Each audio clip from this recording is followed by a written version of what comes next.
ನಾನು ರೀಸೆಂಟ್ಲಿ ವಾಂಗಿಬಾತ್ ಮತ್ತು ಬಿಸಿಬೇಳೆ ಬಾತನ್ನು ಪೋಸ್ಟ್ ಮಾಡಿದಾಗ ಪುಡಿ ಮಾಡೋದನ್ನು ಹೇಳ್ಕೊಡಿ ಅಂತ ನಂಗೆ ಸುಮಾರು ಜನ ಕೇಳಿದರು. ಈ ಪುಡಿನ ಆ್ಯಕ್ಚುಲಿ ನನಗೆ ನನ್ನ ನೇಬರ್ ಹೇಳ್ಕೊಟ್ಟಿದ್ರು. ನಾನಂತೂ ಮಾಡಿದಾಗ ಸಖತ್ತಾಗಿ ಬಂದಿತ್ತು.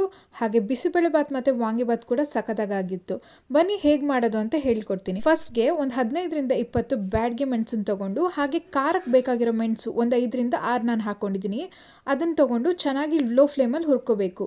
ಮೇನ್ ಈ ಪುಡಿ ಮಾಡೋದಕ್ಕೆ ಏನು ಬೇಕಪ್ಪ ಅಂದರೆ ಪೇಷನ್ಸ್ ಅಂತೂ ಬೇಕೇ ಬೇಕು. ಇಲ್ಲದಿದ್ದರೆ ನಿಮ್ಮ ಪುಡಿನೂ ಚೆನ್ನಾಗಾಗಲ್ಲ, ನಿಮ್ಮ ಬಿಸಿಬೇಳೆ ಬಾತ್ ಆಗಲಿ ವಾಂಗಿಬಾತ್ ಕೂಡ ಚೆನ್ನಾಗಾಗಲ್ಲ. ಇದನ್ನು ನೆಕ್ಸ್ಟ್ ಲೋ ಫ್ಲೇಮಲ್ಲಿ ಹುರ್ಕೊಂಡು ತಕ್ಕೊಂಡ್ಮೇಲೆ ನಾನು ಒಂದು 3-4 ಟೇಬಲ್ ಸ್ಪೂನಷ್ಟು ಧನಿಯಾನ ಹಾಕಿ ಅದನ್ನು ಕೂಡ ಲೋ ಫ್ಲೇಮಲ್ಲಿ ಹುರ್ಕೊಂಡಿದ್ದೀನಿ.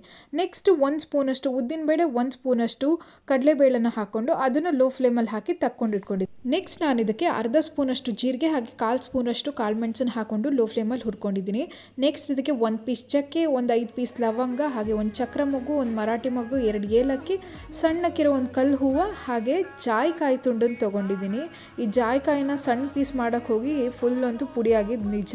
ಇದನ್ನು ಕೂಡ ನಾನು ಲೋ ಫ್ಲೇಮಲ್ಲಿ ಹುರ್ಕೊಂಡು ತಗೊಂಡಿಟ್ಕೊಂಡಿದ್ದೀನಿ.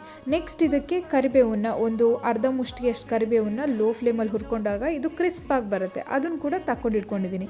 ನೆಕ್ಸ್ಟ್ ಫೈನಲ್ ಆಗಿದ್ದಕ್ಕೆ ಒಂದು ಅರ್ಧ ಹೋಳಷ್ಟು ಕೊಬ್ಬರಿನ ತೆಳ್ಳಗೆ ನಾನು ಸ್ಲೈಸ್ ಮಾಡಿಕೊಂಡು ಲೋ ಫ್ಲೇಮಲ್ಲಿ ಲೈಟ್ ಕೆಂಪಗಾಗೋಷ್ಟು ಹುರ್ಕೊಂಡು ಗ್ಯಾಸ್ ಆಫ್ ಮಾಡಿ ಅದ್ರ ಮೇಲೆ ಇಟ್ಟಿದ್ದೀನಿ. ಯಾಕಂದರೆ ಅದು ಕ್ರಿಸ್ಪಿಯಾಗಿ ಬರುತ್ತೆ ಅಂತ.